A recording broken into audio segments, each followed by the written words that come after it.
Thank you for joining Wars of the Rosies as we continue with Part 8, Freemasonry and Religion, of Book the First, The Theory, from the Mystic Tide by Albert G. Mackey.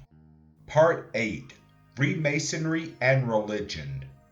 If Masonry be not an universal religion, it forms a most beautiful auxiliary to every system of faith which man's freedom of thought has projected to carry him to the one happy bourne, which is the common object of all our hopes and wishes. Oliver's Landmarks.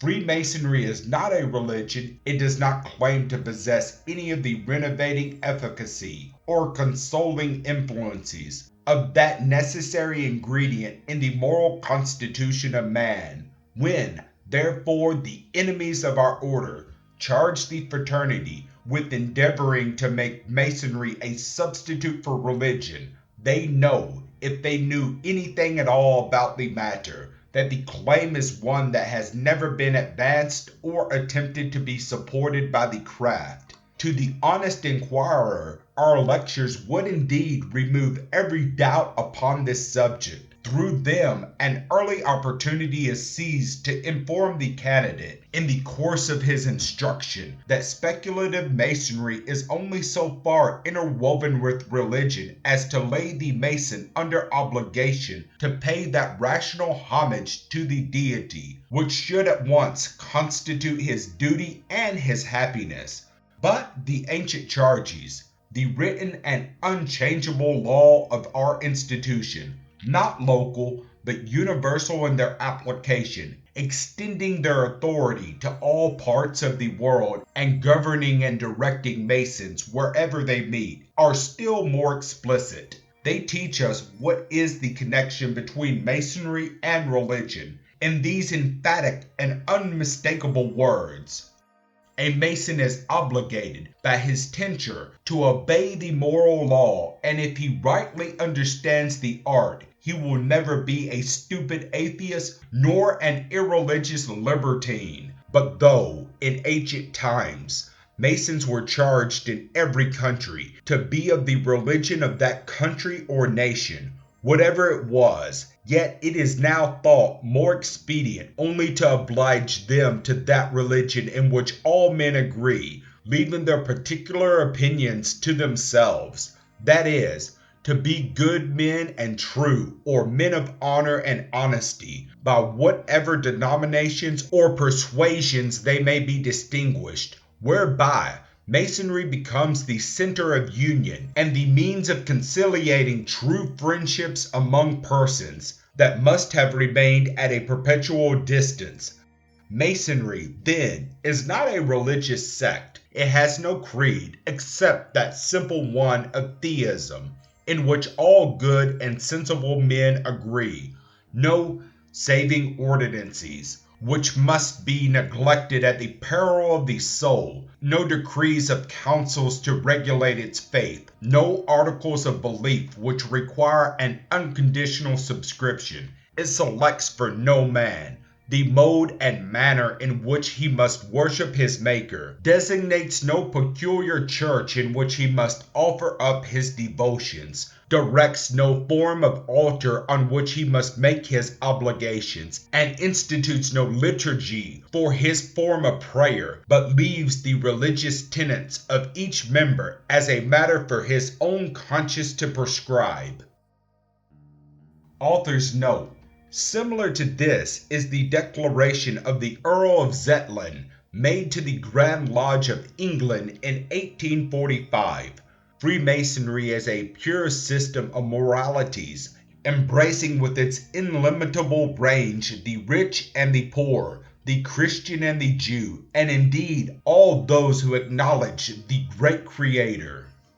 But although Masonry is not, in itself, either religion or a substitute for it, it is evidently a religious institution. If it be the object of religion to bind us to the performance of our duties by the sacred obligations which we owe to God, to point us to the hopes and expectations of another and a better world, and to direct us in the conduct of the present by a standard which is to be applied to the future, then, in such a sense as this, Freemasonry is emphatically a religious institution.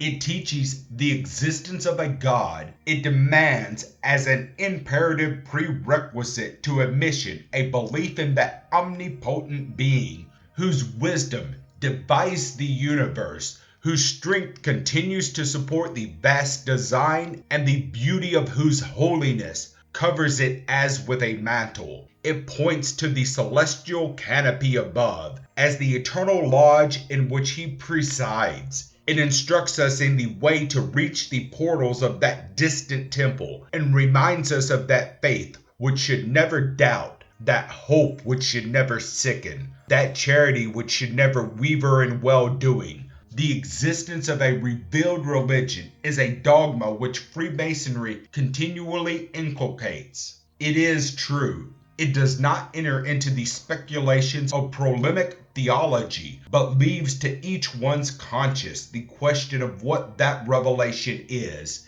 and to God to judge whether that conscience has determined rightly.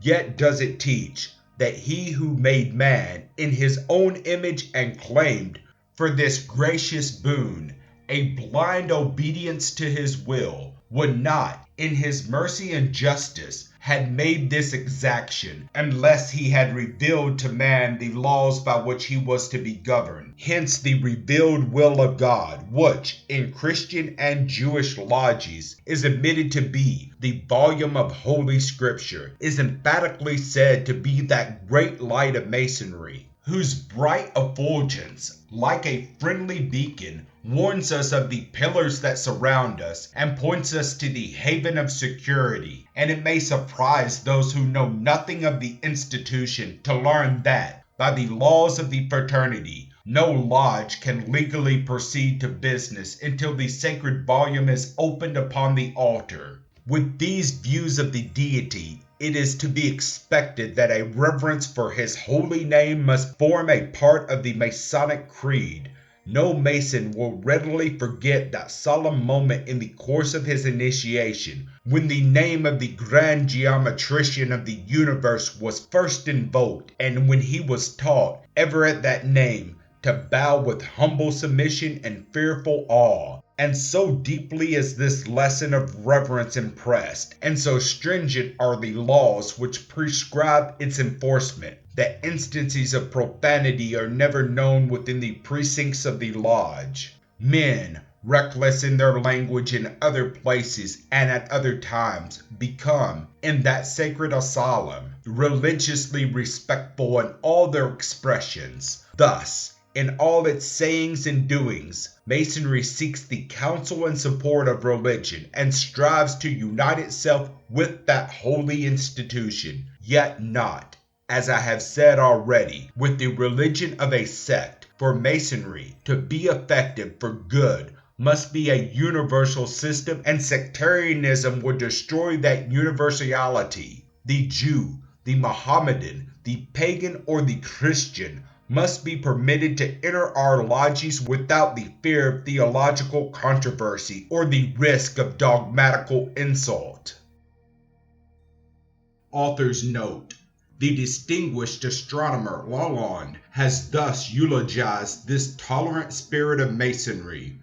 On entering the Masonic temple, I behold stones of various colors, cut and ready to be incorporated for the foundation of that mosaic pavement which is with us the emblem of union, and which presents the image of diversity of religious systems. It is here that we base those principles of tolerance, which, in all ages and among all peoples, have honored and distinguished our sublime institution. In fact, the morality of nature which unites us is equally the foundation of every religion, and hence that admirable respect for all, and hence that singular picture which is presented to the world that sees the disciples of Mithras, of Moses, of Jesus, and Muhammad in the same temple, in intimate communion, seated at the same table and often in mutual embraces, loving and cherishing each other as brethren. And to what are we indebted for the opportunity of exhibiting such a picture? To that profound wisdom of our laws, which forbids us to engage in any religious disputes, the source of so much controversy, of so many opposing opinions, agitations, and wars. Discourse delivered in 1819. Hence, to quote the language of Reverend Dr. Oliver, all our charges, all our regulations assume as a foundation that cannot be moved a belief in the being of a God and a future state of rewards and punishments, and inculcate the necessity of moral purity as a qualification for future happiness. And this, according to our definitions, forms the sum and substance of religion in its most universal acceptation.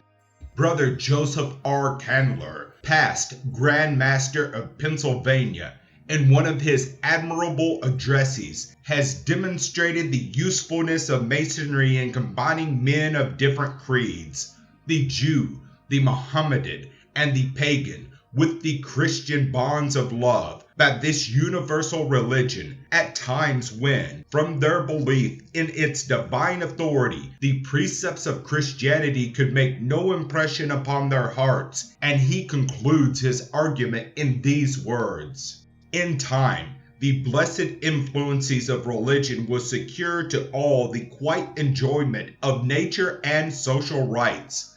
Till then, Masonry may be allowed to do its work in behalf of a part. In time, the blessed influences of the gospel of peace will banish war and bloodshed from the earth. Till then, let Masonry pause upon the battlefield and arrest the blow that might have fallen upon the head of a brother, or gather from the heat of falling foes the perishing companion who can demand peculiar aid. Till all the earth is filled with charity, let that institution be entitled to respect for usefulness, which exercises these virtues to its own immediate members and gives for imitation to others the beautiful example of its own peculiar excellence.